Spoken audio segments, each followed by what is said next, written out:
northern Peru, 1987. Archaeologist Walter Alva uncovers the lost tomb of the Lord of Sipán. Intact and untouched by thieves, this burial place is considered one of the richest in the world. The Lord of Sipán was a Moche king up in the Lambayeque region of Peru along the coast. They found gold and silver and all these incredibly beautiful artifacts and textiles and art. Peruvian archaeologists, they sometimes call it the King Tut's tomb of South America. The objects that they found in these tombs were unusual. The burial chamber was filled with artifacts that included ceramic pots, gold, copper, and silver utensils, and feather ornaments some researchers believe were intended to accompany and protect the Lord of Sipán in the afterlife. Some archaeologists suggest that several of his servants, wives, and consorts were sacrificed, and their bodies were placed inside to accompany him into the afterlife. We see that Lord Sipán is not buried in isolation. We see that he is buried with some other people. And so when we extrapolate from this and when we realize that other cultures have been doing the same kind of schematic, what we're seeing is that these people believed that the afterlife was very much a physical place. It was believed that he would have needed some of these helpers. It is believed that he would probably want to be reunited, if not united, with his most immediate family and some of his most trusted advisors.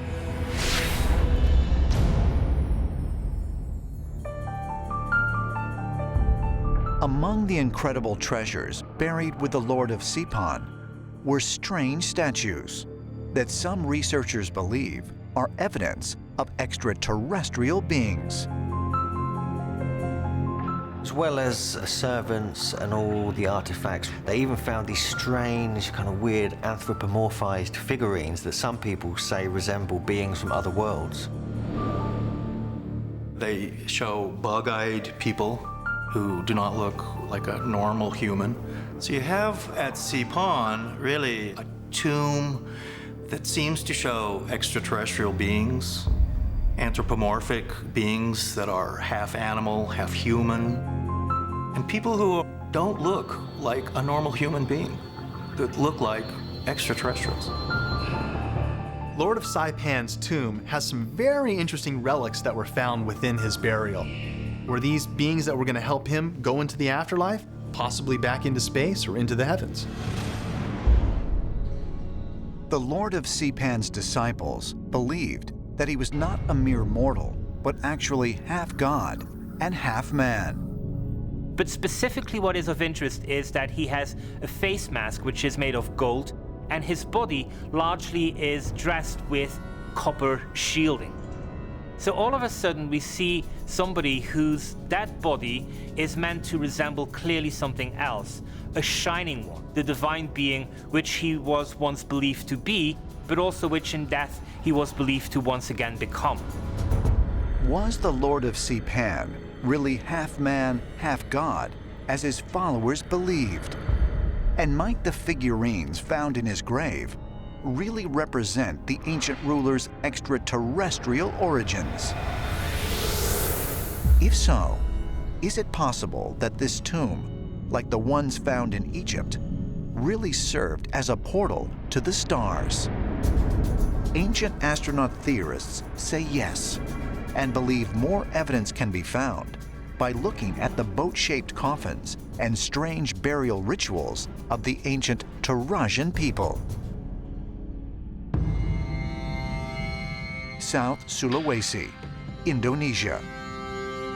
Here can be found the cave tombs of the Tanah Toraja, the site of a complex funeral ritual that dates back to 3000 BC. The Torajan people believe death is a gradual process toward the afterlife. Many cultures believe in an afterlife, something that goes on beyond the physical bodies. The Toraja people in Indonesia are very interesting and unusual because among the most elaborate rituals they have are not rituals of life, but for death. They have incredible ceremonies. When people die, they have huge feasts, and they have these incredible celebrations for the dead. The Torajan people put the dead into these special coffins, which are also like a model of a spaceship, and then they inter them up on these cliffs. And their beliefs, too, are that ultimately the dead are returning to the stars, and that they, as a people, will also return to the stars as well.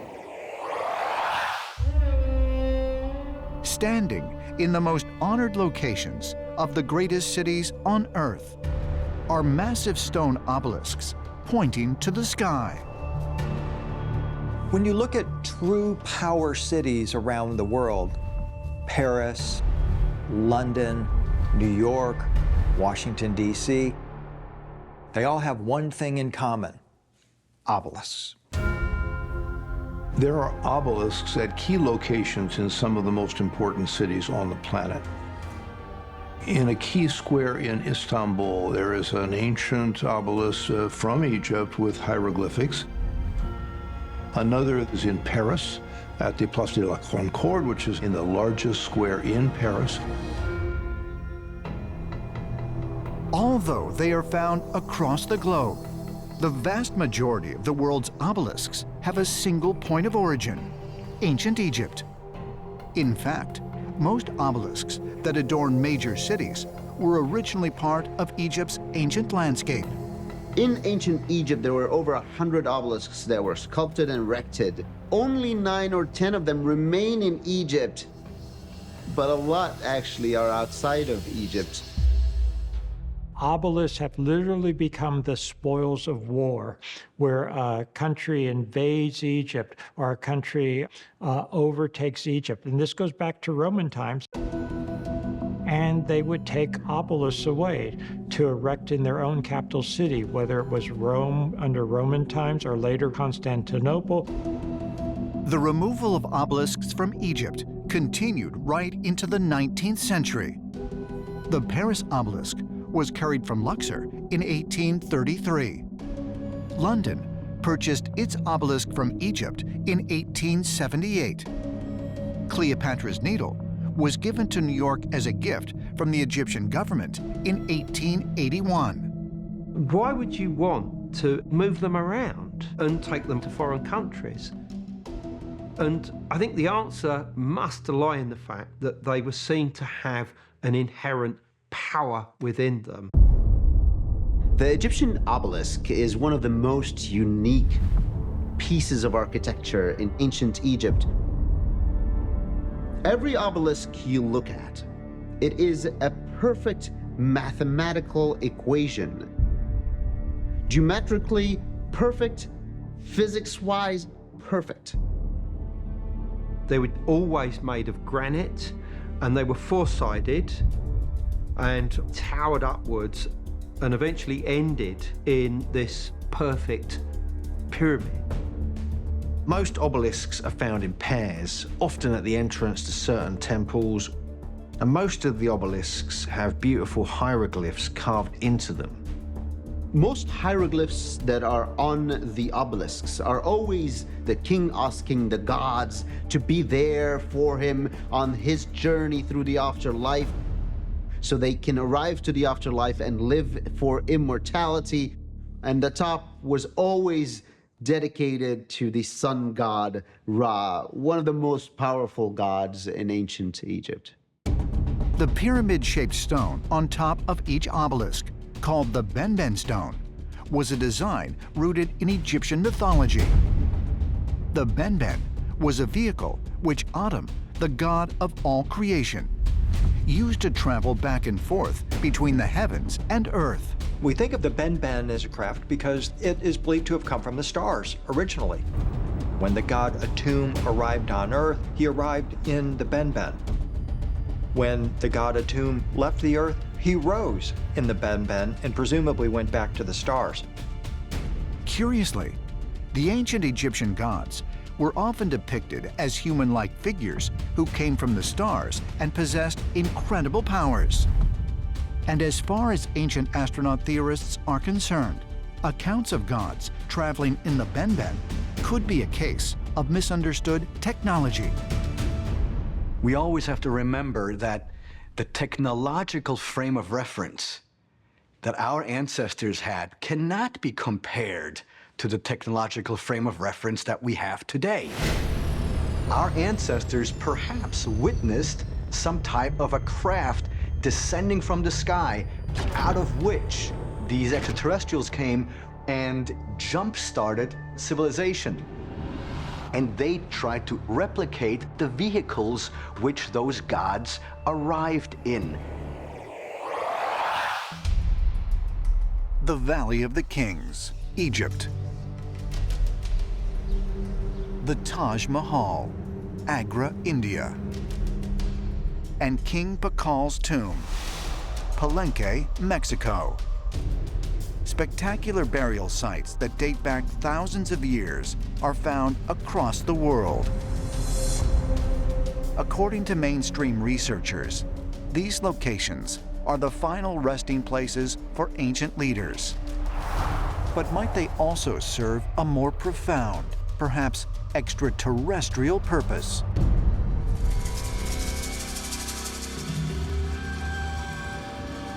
Why do we have the most massive of constructions in the far and distant past?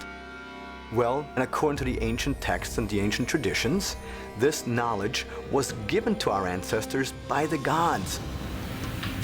If the sole function of tombs was to house the dead, then why are virtually all of these connected to notions of spiritual energy, images of astronomy, and a strong belief in the existence of other, arguably more spiritual worlds? All cultures share this notion of somehow opening a doorway, opening a stargate, opening a gateway to another dimension so the soul can return. We know that it is meant because the soul is going to go on a voyage to the afterlife. In the ancient world, there was a view that this life that we have, this physical life, is our opportunity to prepare ourselves for a vast destiny that lies beyond this life. Could ancient tombs really have served another, more extraterrestrial purpose? Perhaps as portals to reunite the deceased with celestial beings. Many ancient astronaut theorists believe the answers can be found by taking a closer look at the mysterious texts of ancient Egypt.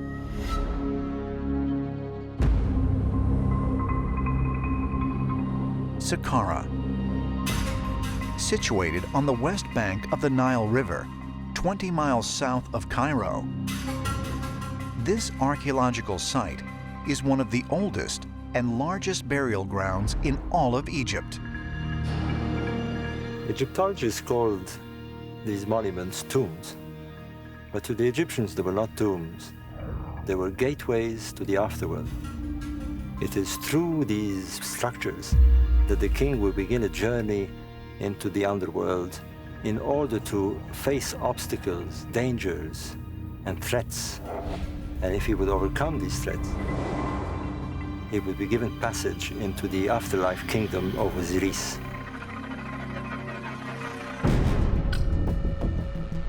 Overlooking the immense necropolis lies the pyramid of King Teti,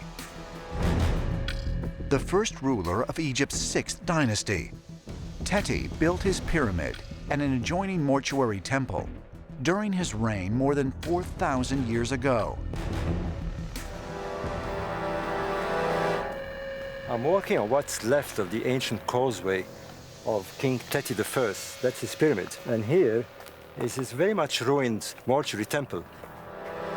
Now, this pyramid is very important. It contains the oldest religious writing in the world, the pyramid texts. According to archaeologists, the pyramid texts are a collection of ancient Egyptian religious writings that date back to 2400 BC. They contain passages about Osiris, the Egyptian god of the afterlife, and descriptions of how to prepare the pharaoh's remains during his ascent to the heavens after death. The pyramid texts are all about the stars. It's all about the king becoming a star. It's all about the king ascending to the sky and joining Osiris, Orion in the sky. But according to ancient astronaut theorists, the pyramid texts didn't only guide the pharaoh to an afterlife. They actually provided instruction on how the pharaoh could travel to other worlds. What is important to realize is that the ancient Egyptians say that about 25,000 years ago, the gods lived amongst them. Then they disappeared again. What the pyramid texts are saying is that we, the ancient Egyptians specifically of course, are able to reach the gods again. For this we have to die, but once we're dead, we're able to join the gods once again. What we're talking about is some kind of other dimensional travel for the soul to undertake. Thebes, Egypt. Along the west bank of the Nile River lies the Valley of the Kings.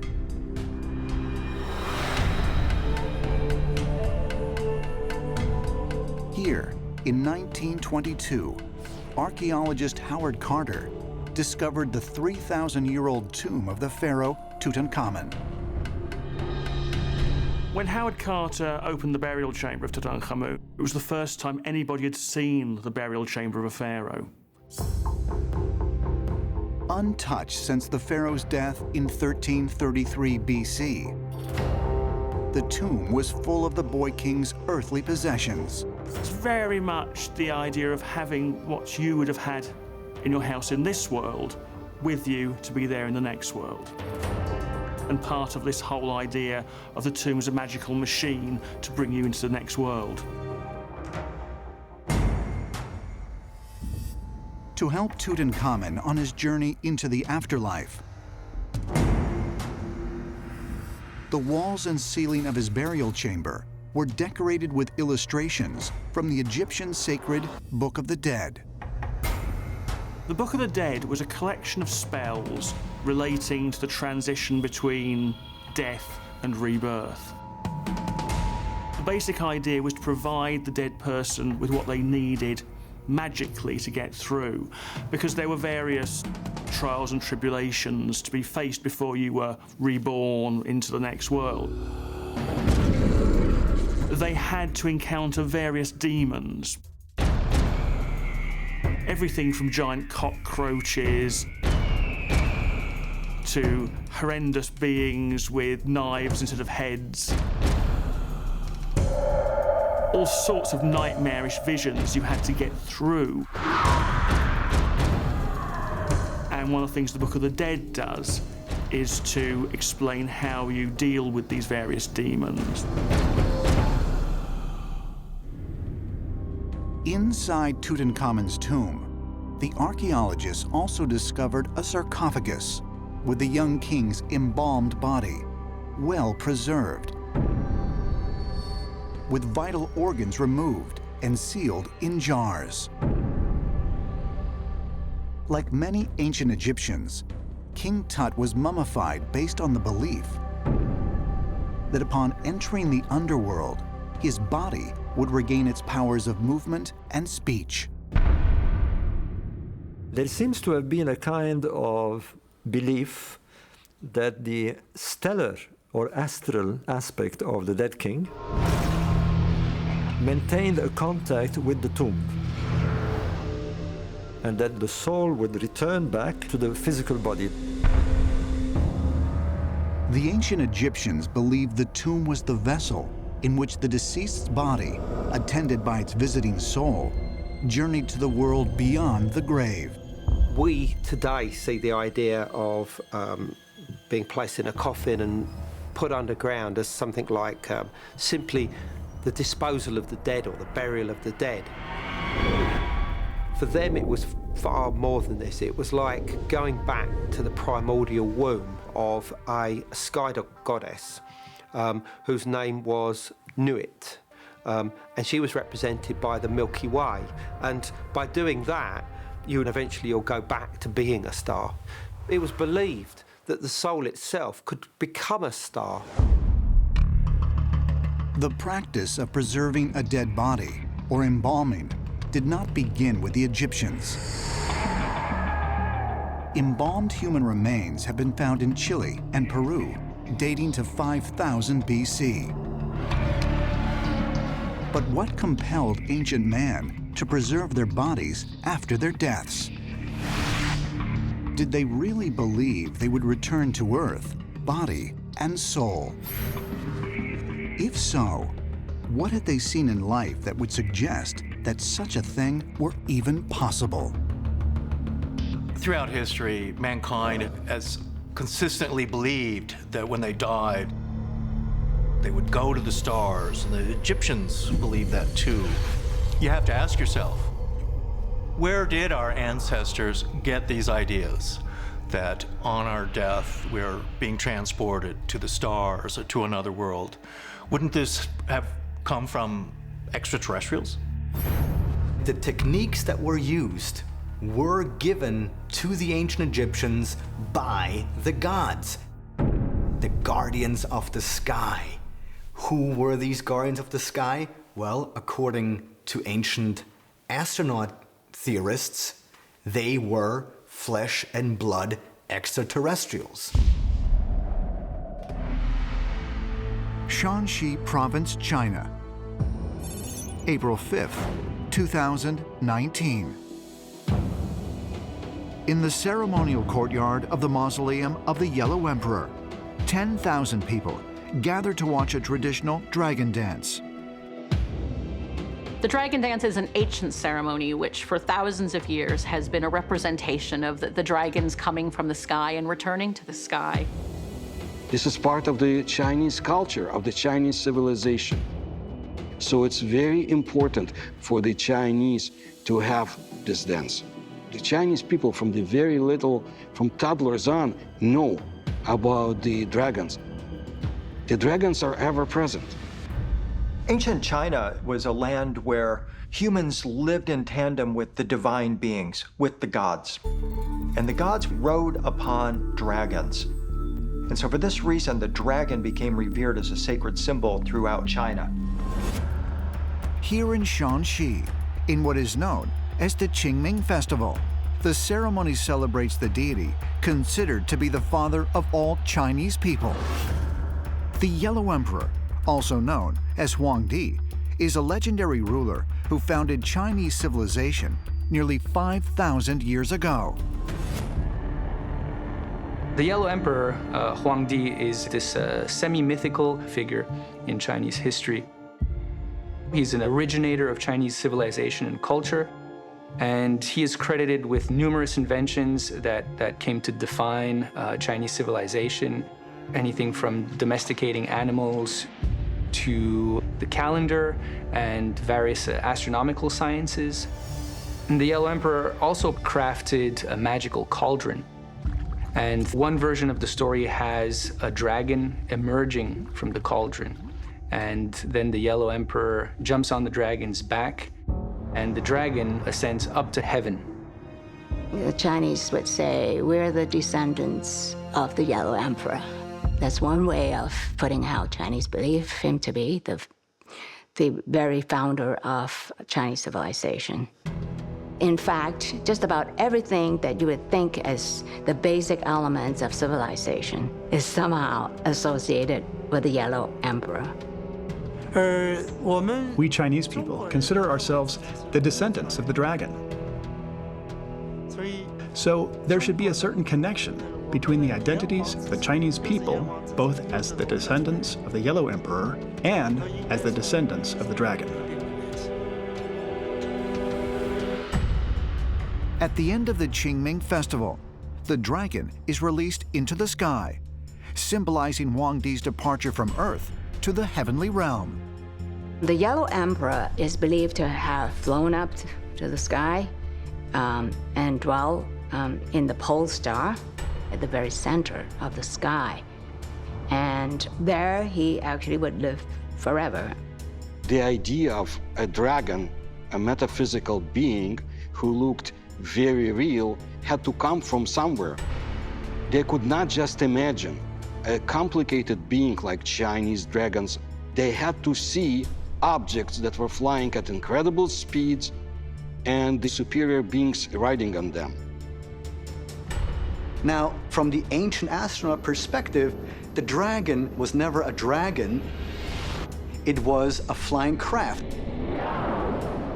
It is only natural that our ancestors would describe these things as living creatures with fire and smoke. They had never seen anything like it before. One has to wonder if Wang Di himself was misinterpreted and that he was an extraterrestrial and he arrived in an extraterrestrial craft. In China, in UFO research, a dragon is the symbol of aircraft. There is a view that the Yellow Emperor arrived in the wonderful land of China through an aircraft, and he flew back afterwards.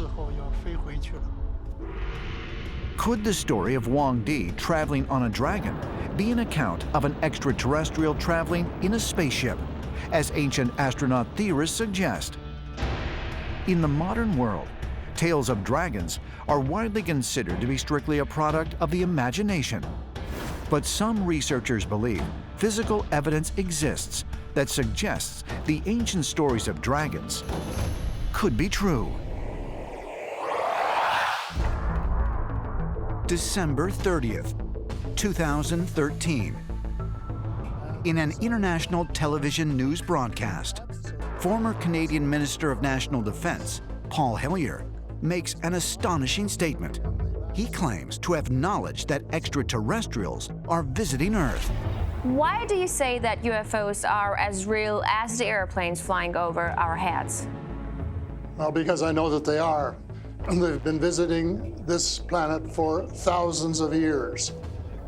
And there is what is called a federation of these people, and they have rules. The interview sent shockwaves through the media. Viewers questioned why a high-level official would make such an announcement.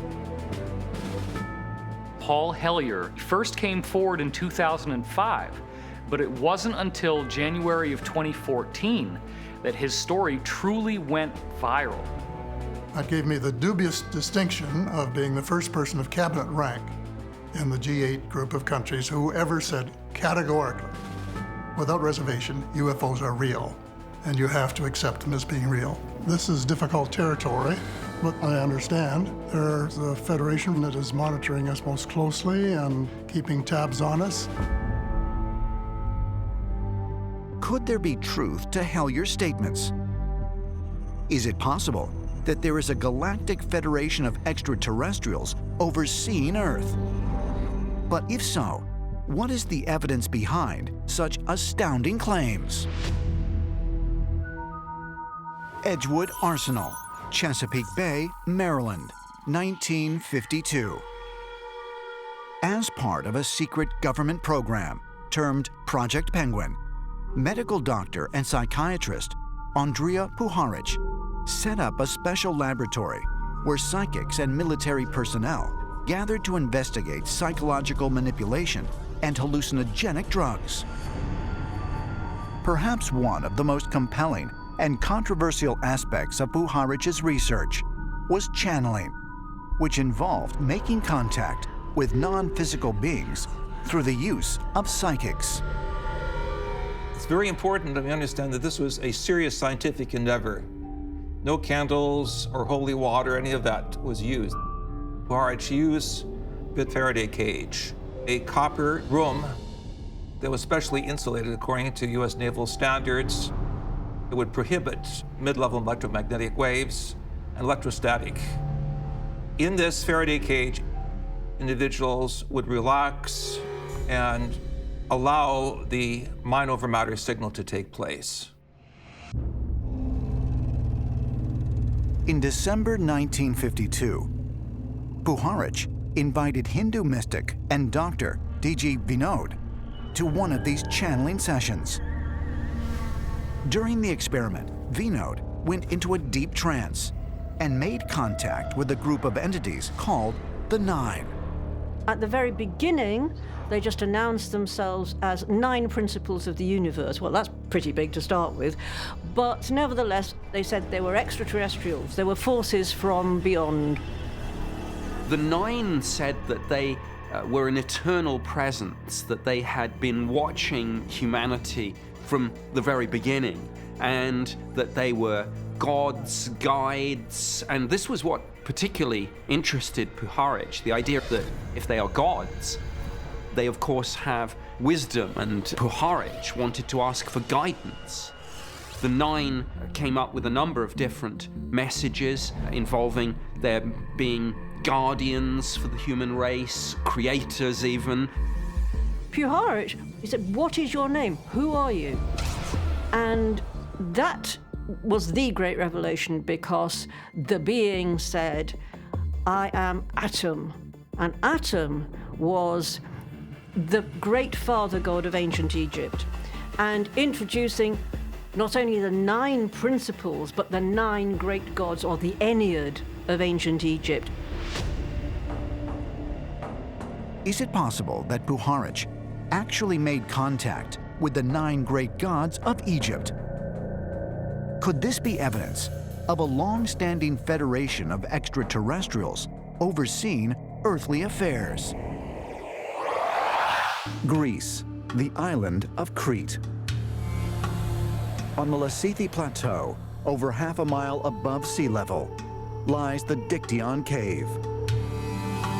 This sprawling complex of caverns stretches nearly 1.5 square miles. And archaeological finds have shown a human presence dating as far back as 6,000 years ago. Historians believe the first inhabitants of the area actually lived inside the cave.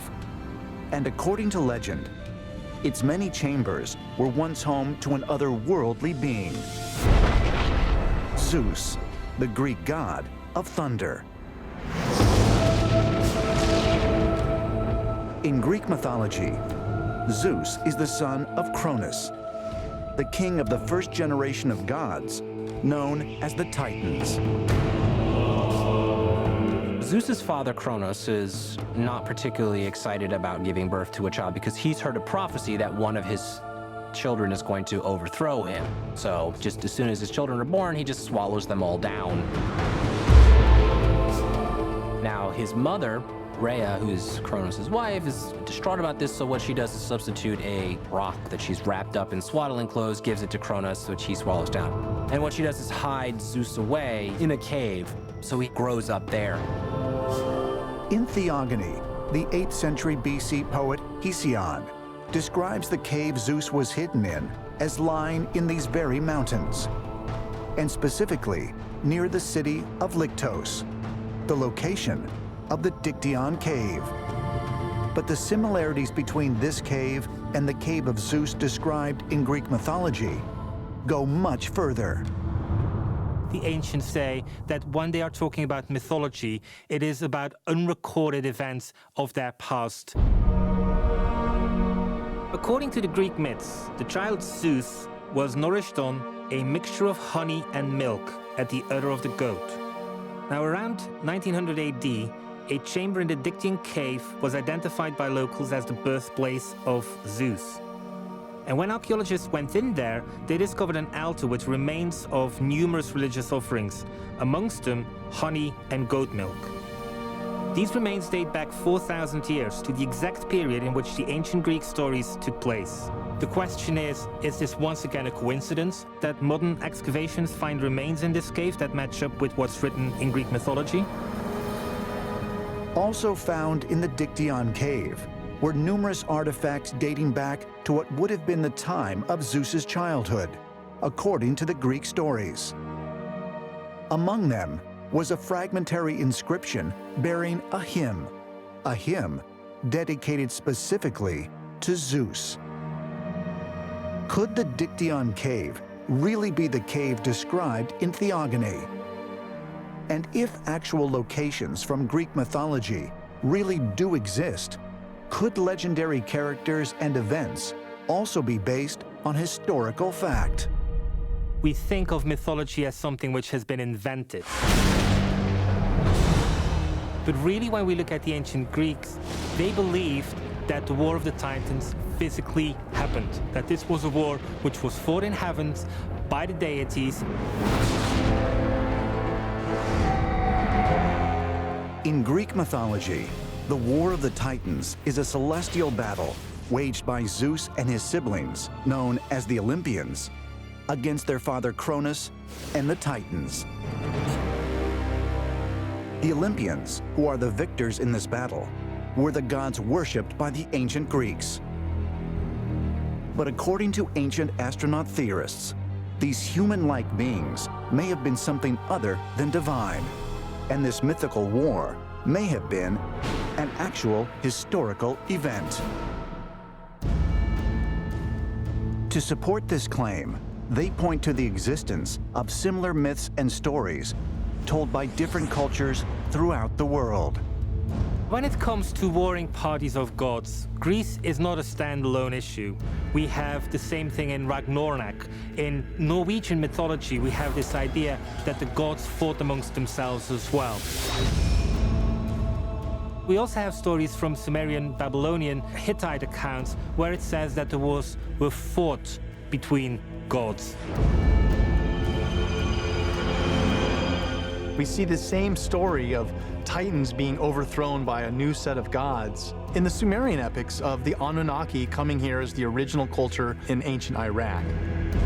So these similarities tell of a warring race of beings that squabbled amongst themselves about the rights of various areas on the Earth. Planet Earth, 65 million years ago. An 8-mile wide asteroid hurtles towards the planet at approximately 12 miles per second and strikes the region now known as the Yucatan Peninsula with a force of 100 million megatons of TNT. According to mainstream science, this catastrophic event forever changed the climate and the topography of Earth and ended the reign of the dinosaurs.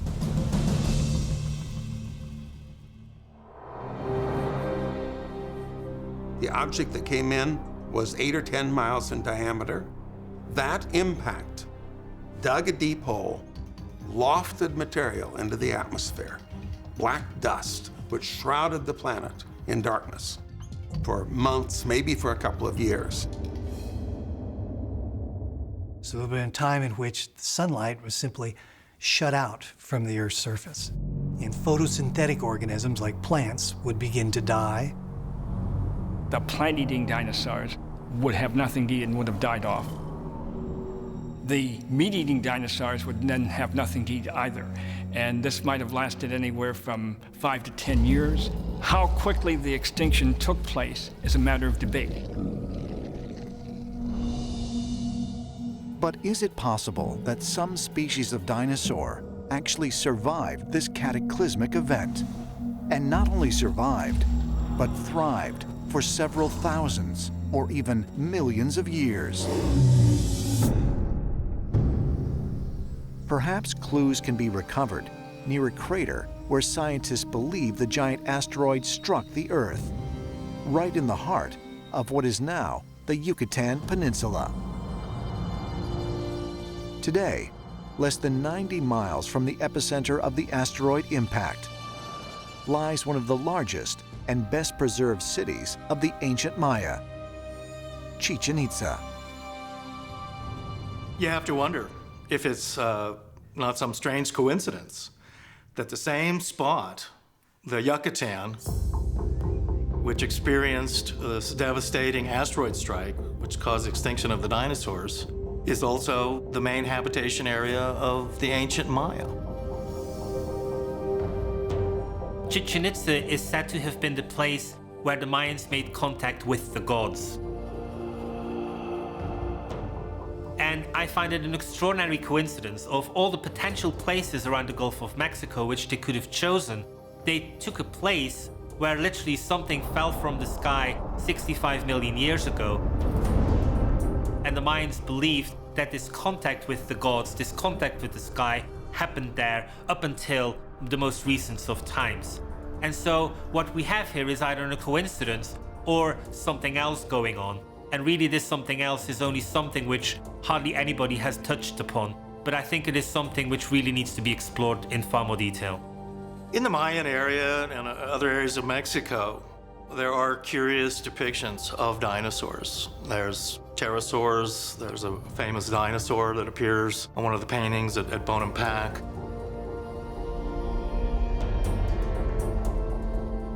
So you have to wonder just how the Mayans knew about dinosaurs. Supposedly dinosaurs have been extinct for millions of years. But if, as mainstream scientists believe, the dinosaurs had been extinct for millions of years before the evolution of mankind on this planet, then what would explain the wealth of Mayan art depicting interactions between humans and what appear to be dinosaurs, found in the very area where they supposedly died off?